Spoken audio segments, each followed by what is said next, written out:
Hi! Musicie, moi drodzy, przyznać, że tu żeście się mnie chyba nie spodziewali. Jesteśmy w mojej piwnicy.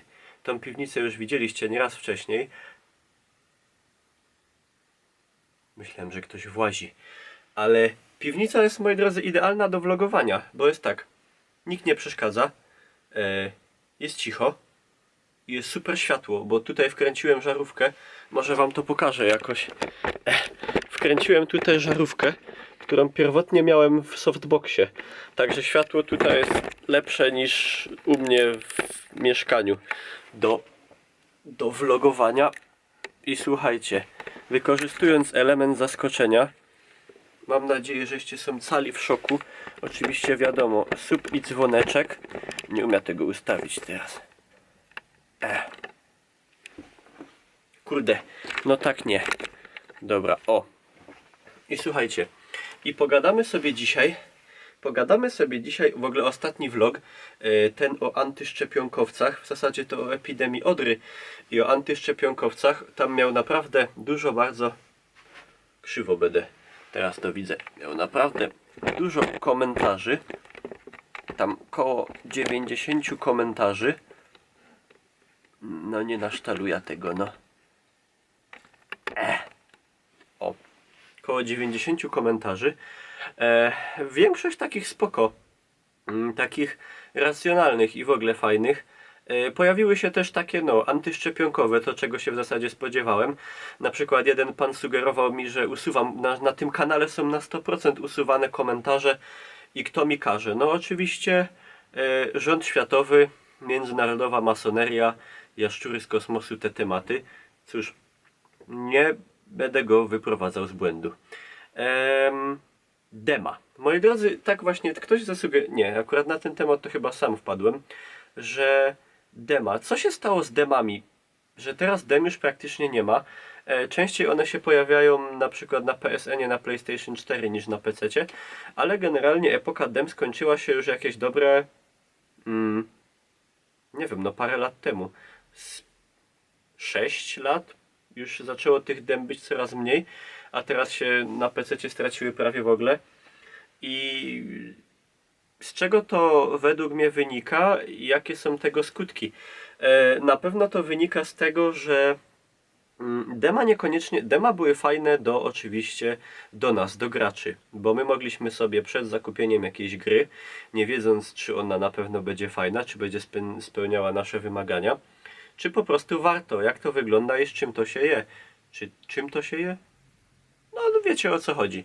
Pobieraliśmy sobie takie demko, które było jakimś wycinkiem z gry, jedną misją, jednym questem czy czymś takim i po prostu i już widzę, że będzie krzywo i dostaniecie do głowy od tego filmu. I po prostu sobie graliśmy. I jakiś tam obraz tej gry, tam oczywiście nie było pełnej zawartości, czy też czasem misje w jakichś danych grach były pozmieniane trochę, tak że to się w pełnej wersji różniło. I to było bardzo spoko. I tu jestem ciekaw, jakie wam najbardziej dema zapadły w pamięć, bo ja na przykład najbardziej katowałem chyba demówkę Call of Duty 2, z tego co pamiętam. To była ta misja w Tunisie, gdzie nad brzegiem tamtego morza trzeba było zneutralizować te niemieckie 88 tak zwane. To przeszedłem chyba nie wiem ile razy. Wtedy też do mnie dotarło, że mój ówczesny komputer, a miałem wtedy bodaj, no na tamte czasy już nie takiego słabego kompa, bo miałem Pentiuma 4 i chyba 512 MB RAMu, albo 256 i GeForce'a FX 5200, to pamiętam, to była moja pierwsza taka z prawdziwego zdarzenia karta graficzna w PC-cie, to demko katowałem niemiłosiernie na wszystkie możliwe sposoby, próbując tak i tak i tak. Wyciągnąłem z niego 200% dosłownie. I tak też pamiętam, katowane przeze mnie było demo Call of Duty Modern Warfare. To była ta misja, która się w polskiej wersji nazywa Bagno. I ją też tam przewalcowałem na wszystkie możliwe sąsiad klupie, na wszystkie możliwe sposoby. I ciekaw jestem, jak w przypadku was, jakie to były demka, bo na pewno są jakieś takie, które szczególnie was tam pochłonęły.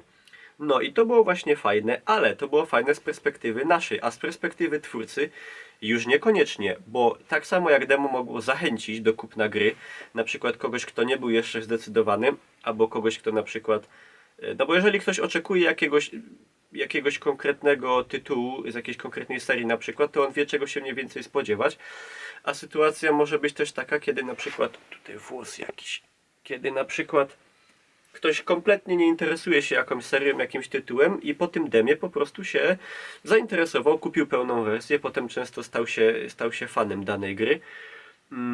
Ale tak samo jak mogło to zachęcić, tak samo mogło też zniechęcić, bo były też w przypadku wielu gier, gdzie oczekiwania były na przykład duże, a po spróbowaniu wersji demonstracyjnej okazało się, że na przykład już no nie jest to, nie wygląda to tak, jakbyśmy tego oczekiwali i generalnie nasze zainteresowanie daną produkcją spadało, nie kupowaliśmy pełnej wersji i w tym momencie twórca tracił. Także takie było ryzyko tutaj z perspektywy twórcy. Druga rzecz jest taka, że te parę lat temu Steam pojawiło się takie coś jak Greenlight na przykład, Early Access i to zalało rynek do tego stopnia. Pojawiły się też jakieś alfy do testu, bety, czego nie było za bardzo wcześniej. Były właśnie dema, a do testów nie dostawało się tak często w wersji jakiś alfa, pre-alfa, beta, pre-beta. Tego po prostu nie było. Teraz właśnie to góruje, czy też jakieś wczesne dostępy, czyli że po prostu często kupujemy za normalną cenę niedokończoną grę i ją testujemy twórcom za darmo i nie możemy o niej za dużo złego powiedzieć, no bo przecież to jest Early Access i to jest gra niedokończona. I to właśnie między innymi te dema wyparło. To jest akurat dobre z perspektywy twórców, bo jak już mówiłem, schodzi tak jakby z nich część odpowiedzialności. W tym sensie, że o ile demo prezentowało gdzieś tam wycinek już gry praktycznie dokończonej w większości, tylko przeznaczonej do jakiegoś szlifu, no to tutaj jak dostajemy jakąś betę czy early access, no to z samej nazwy, z założenia wiemy, że to jest jakaś gra niedokończona i że dotestujemy ją w takiej wersji, że ona się będzie zmieniała, tak? I do produktu finalnego, o na przykład Daisy, dopiero gdzieś tam chyba 2 dni temu, no zależnie kiedy oglądacie, 2 dni temu weszło do wersji beta. Po latach tam, nawet nie wiem ilu, bo nie byłem za bardzo nigdy tym zainteresowany, ale to często trwa i często, znaczy wiecie, w dzisiejszych czasach to już nawet na przykładzie PUBG'a nie jest najważniejsze, żeby gra miała premierę, tylko żeby gra była sprawnie przez twórcę wspierana. Na przykład tak jak to wygląda w przypadku Hunt Showdown, gdzie dostajemy bardzo fajną, według mnie taką no niedocenioną, przynajmniej jak chodzi na przykład o polską scenę Twitcha grę, za niewielką cenę, bo ona kosztuje gdzieś tam chyba około 80 zł, co chwila gdzieś na przecenie można ją tam za około 6 dych wyrwać i ona jest przez twórców często uaktualniana. To są oczywiście aktualizacje darmowe, jest ulepszana, widać jak się rozwija i to jest dobra inwestycja pieniężna. A na przykład w przypadku PUBG'a wyglądało to tak, że rozwijał się bardzo prężnie, potem już ta częstotliwość tych zmian aktualizacji spadła, potem doczekaliśmy się premiery, no i w tym momencie w PUBG'a dalej gra wiele ludzi, ale na przykład ja już nie.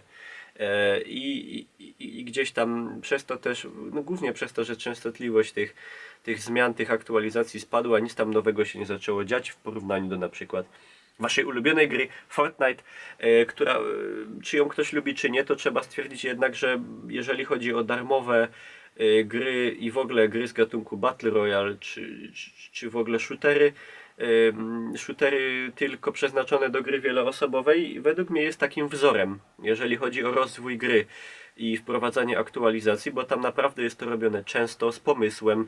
Dodatkowo w przeciwieństwie do PUBG'a na przykład mamy tam całą taką jakby, jest to gra wieloosobowa, ale mamy całą taką tą fabułę, ten świat, te wydarzenia, które się tam dzieją z tego sezonu na sezon, które to wszystko spaja i gdzieś trzymie w kupie i to jest wszystko uzasadnione i ilość tych zmian jest o wiele większa niż w PUBG'u na przykład i dlatego też popularnościowo, czy jeżeli chodzi o graczy, czy jeżeli chodzi o, że tak powiem, widownię na streamach, to Fortnite tutaj PUBG'a pokonał.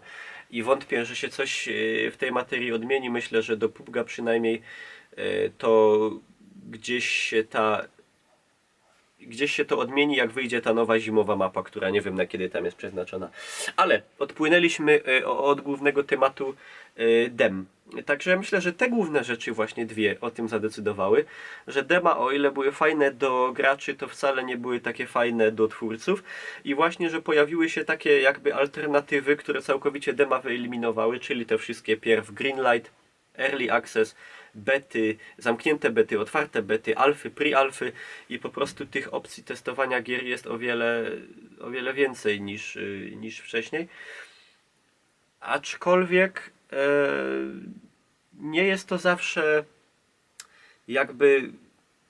Często zdarza się tak na przykład też, może nie często, ale zdarzało się tak w przypadku niektórych gier, że na przykład beta była super wciągająca i zajebista, a potem wychodziła gra i na przykład okazywało się, że nie ma więcej do zaoferowania zbytnio i jakby oczekiwania człowieka były no, nie do końca spełnione i też właśnie często testujemy taki no, półprodukt czy ćwierć produkt, i który ma bardzo niewiele wspólnego w ogóle z tym, jak gra będzie wyglądała w przyszłości po premierze, albo wręcz przeciwnie, na przykład testujemy coś, co jest opisane jako tam wczesna beta czy alfa, a tak w rzeczywistości testujemy już prawie finalny kod, który tam tylko jeszcze oczekuje na takie finalne szlify. Także z tej perspektywy za demami tęsknię. I jeszcze jest taka rzecz przyszła mi do głowy, że też parę lat temu, 7-8 lat temu, gry były o wiele bardziej nastawione na tryb single player, na tryb jednoosobowy, albo o wiele częściej miały dwa tryby, single player i multiplayer. Teraz już ostatnimi laty od tego się odchodzi raczej. Gry albo są nastawione bardziej na tryb wieloosobowy, albo tego trybu jednoosobowego w ogóle nie mają. I tutaj takim bardzo wyraźnym tego przykładem jest Call of Duty Black Ops 4, gdzie po prostu nie ma już kompletnie kampanii singlowej, tylko jest ten Battle Royale'owy tryb Blackout. A przecież Call of Duty jest to gra, w której w zasadzie od zawsze tryb jednoosobowy był tak samo ważny jak wieloosobowy. Do niektórych ludzi nawet ten tryb jednoosobowy był ważniejszy, ta kampania, niż tryb wieloosobowy. Coś tak mówię, to dużo razy powiedziałem osobowy i teraz nie wiem, czy już się nie zapętliłem. W każdym razie Call of Duty zawsze było serią, gdzie single był tyle samo ważny co multi. To dopiero w tych ostatnich częściach zaczęło się jakoś odmieniać i doszliśmy do takiego momentu, że już kampanii singleplayerowej w Call of Duty nie ma. Nie wiadomo, jak to będzie wyglądało w kolejnych odsłonach Call of Duty, czy to jest dobry ruch, czy nie. Nie wiem, ciężko rozsądzić, bo akurat ten tryb Blackout w Call of Duty jest całkiem spoko, ale czy brak kampanii jednoosobowej jest dobrą rzeczą? Ciężko stwierdzić.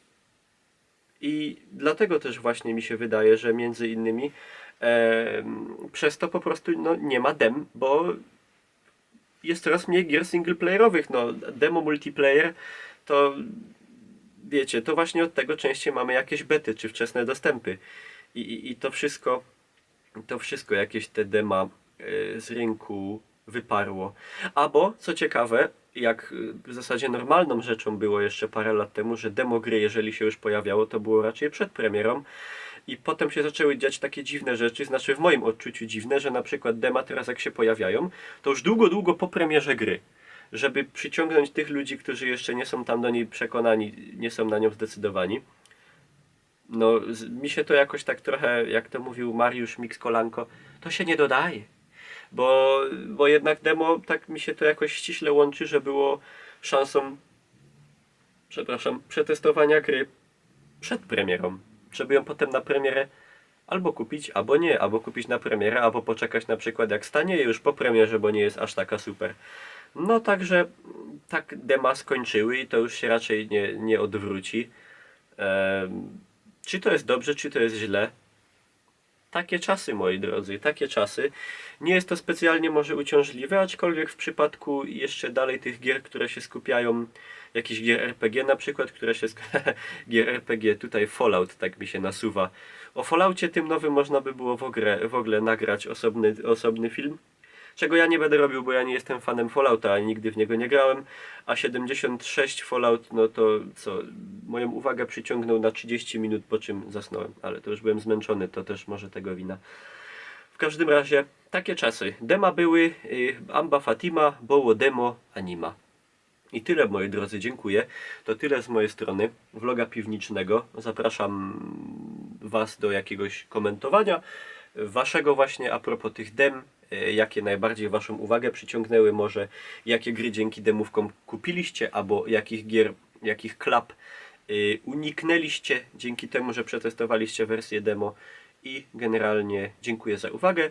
Jeżeli wam się taki vlog piwniczny podobał, tutaj muzykę sobie puszczajcie jaką tam chcecie pod te filmy, bo wiecie, że ja po ostatnich przebojach, gdzie już prawie dostałem bana, to się boję. Także każdy tam pod siebie sobie coś ze Spotify'a czy z YouTube'a puści i to myślę jest o wiele lepsza opcja. Jeżeli wam się vlog taki piwniczny podobał, to możecie tam zostawić łapę w górę czy coś, albo w dół, jak wam się nie podobał, to czekam na opinię czemu. I tyle. Widzimy się, moi drodzy, w kolejnych materiałach na YouTubie. Widzimy się na Twitchu, codziennie prawie. Twitch TV Niklaus. Zapraszam też na Facebooka, na Instagrama. Wszystkie te ważne info macie pod spodem. I co? Do zobaczenia. Ostatni gasi światło.